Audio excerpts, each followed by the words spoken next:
morning from Tangier. Monica, I hope you managed to capture a bit of that, because that drive in here, we've come to the old part of town, and every single angle that you look, everywhere you look, front, back, everywhere, there's so much to see. It's a visual feast. It's everything you dream Morocco would be. You've got people on the side of the street selling, you've got two dogs fighting, cats sitting on a little scooter. Everything, it's amazing. All of the herbs, the spices, the food, the tagine pots. And we've come here to a very, very highly rated little cafe. I think this gets 4.9 out of 5.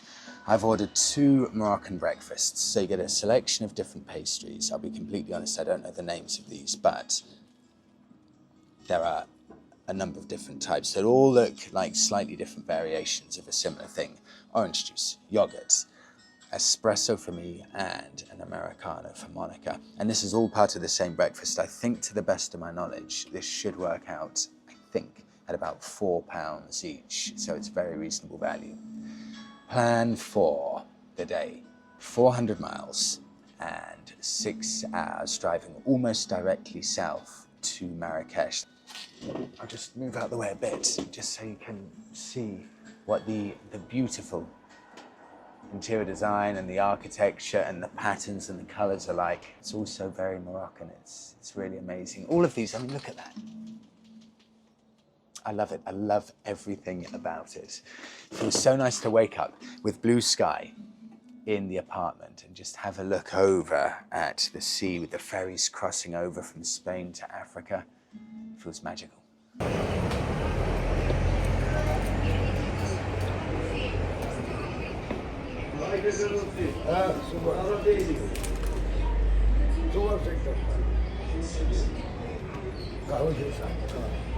I remember this from last time. In Morocco, cash is king. So take out cash, because I keep thinking that, oh, it's fine, just pay with debit card, and no, you have to get cash out. So I went to get cash out, paid up. That, for the 2 meals, £7.80.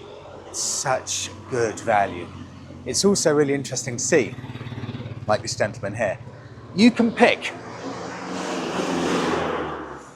if you wear a helmet or not by the looks of things on a motorbike. Please do bear with me if that's not the fact. And also going into a little cafe, people just smoking in the cafe.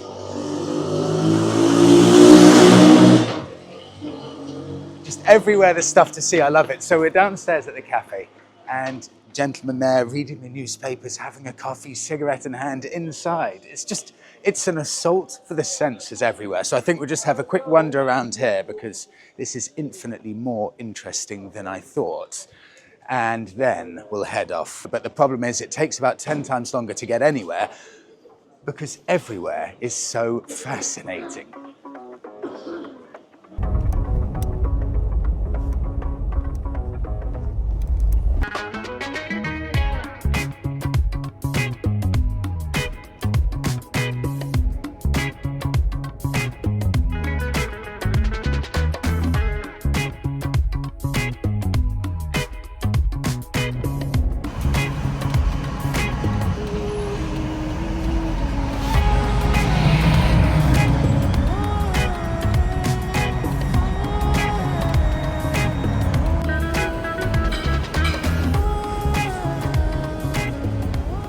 Couldn't believe it. We've been driving for 30 minutes and I've just seen something that I have never seen in my life. Wild camels. We were going along the motorway. Monica's heard this story a million times, so she's actually closing her eyes. We were going along the motorway, looked over to our right-hand side. I thought they were cows initially. It was a herd, I don't know if that's the right terminology, of camels. Incredible. We've got three hours left and 200 miles to go. 2 sandwiches. That is £8 for those 2 sandwiches. However, there's also an incredible selection of tagine dishes that we didn't go for. I mean, it's so traditional, even in a service station. They're just there with a line of 8 tagine dishes, all steaming and simmering away. I've also asked for 2 of Morocco's national drinks, which is, I think, green and mint tea. Mint tea, so they're coming along. But for now, we'll make do with 2 baguettes and 2 chips that should keep us going all the way to Marrakesh. Morocco's national drink.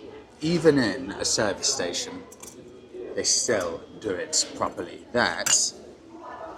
Look at all that mint and other herbs that I can't recognise in there. It's so nice. I mean, there are no tea bags here. It's dried mint and fresh mint. It's brilliant. It's almost always served, to the best of my knowledge, on a silver tray in little silver teapots. And if you go to someone's house, and I can't comment on this because I've never been invited to a Moroccan house, they will serve you as a welcome mint tea. Sorry, just like this. I would be an awful waiter. I can drink this on camera because surely I'm not a disgusting drinker. My first bit of Moroccan mint tea. Too hot to even tell, pointless me drinking it. But it smells delicious. And the price for these 2 teapots with mint tea, £2, £1 each.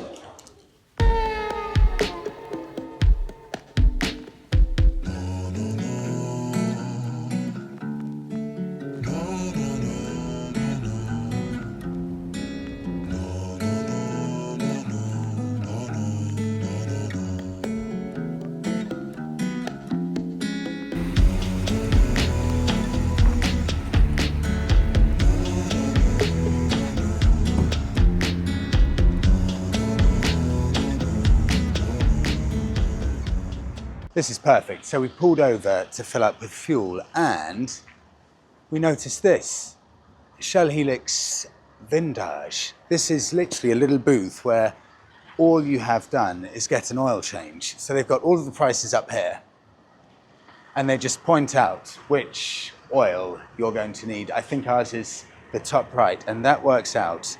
Oil change, you don't need to pre-book or anything. £52 for Shell oil. It takes 15 minutes. And the oil light came on 2 days ago, so this could not be a more perfect opportunity. Plus the fact we're going to do about another 5,000 miles maybe on this trip. I'm over the moon. So Monica, I told you, once we get into Morocco, things like oil changes, everything is seamless and easy. If they had that in England, I would look after my cars way better. And £52 for a full oil change. We've just seen him under the car taking out the old oil filter, get everything cleaned up.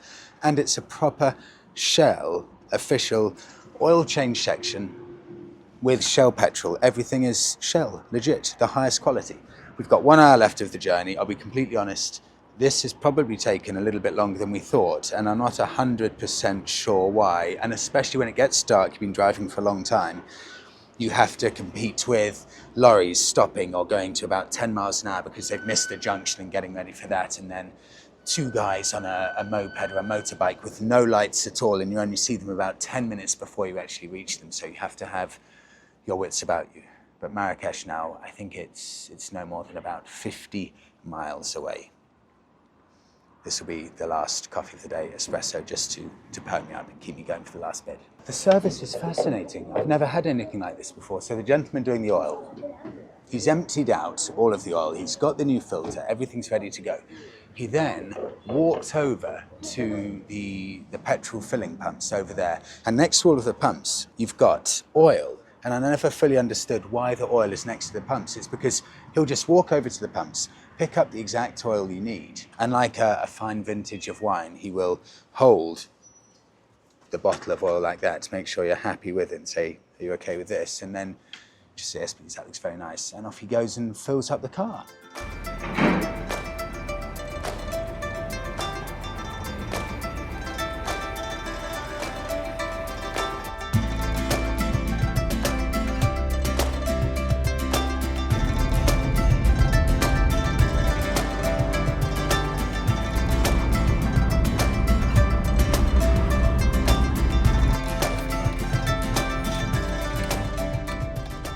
Welcome to Marrakesh. You join me the following afternoon.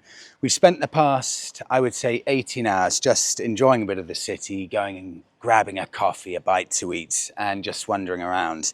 And this is going to be our spot for 2 nights. The reason being, this is quite a modern place that we're going to be staying, so the Wi-Fi is good to catch up with emails and things like that. And there's a washing machine, so we can make sure that we've got clothes for the next few days before we head off into the desert. So I will show you our setup and what you get for £60 a night here in Marrakesh. To briefly show you the setup at the entrance, you've got concierge / security there, and you can just get a little hint of those really traditional trademark Moroccan buildings, all in this peachy red color that look fantastic, with streets lined with palm trees, the Jeep there, healthy and full of life. After that oil change, and then to the development and our apartment. You can see it's been so nicely landscaped with lots of palm trees and orange trees dotted along everywhere. I think this place is a mixture of some holiday apartments, but also a lot of people that actually live here. So this isn't specifically a tourist complex. This is very much for people to live in.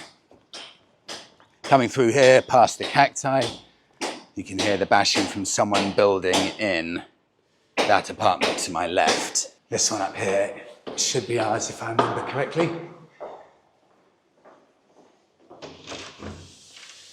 So 2 bedrooms, 1 bathroom, and it can't be more than about 10 years old, this development in general. The first bedroom with a balcony. It's about 22 degrees today, just the most perfect temperature. Blue sky, birds singing, palm trees and orange trees. And what you're looking at there is balcony number 2 with bedroom number 2. And that's where I'll take you next. Nice big hallway. Bedroom number 2 that we are, apologies for the bit of mess, just using as storage. And again, that leads out onto the same view. And finally into the living room area with a bar table type setup.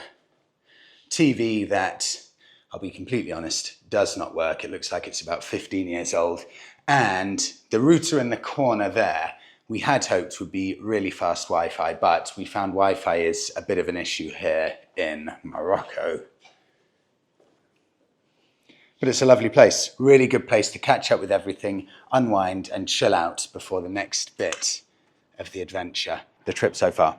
I want to give an update because this right here, Marrakesh, is almost as far south as we're going to go. Pretty much directly east of here is Mazouga and the Sahara Desert. So from here, all of the big roads are going to stop and it's going to get less and less populated as we go further east. So we've done, near as makes no difference, 2,000 miles. The miles per gallon, I've been actually astounded by this. I checked just before we parked up yesterday, 24 miles per gallon US spec. But if you convert that to UK miles per gallon, the Wrangler's averaged 28 miles per gallon over 2,000 miles. I think that's phenomenal. Tolls yesterday to get this gigantic distance down through Morocco have been £20. So actually that's all been extremely reasonable. So thank you everyone for watching. Have a brilliant week all. See you in the next one.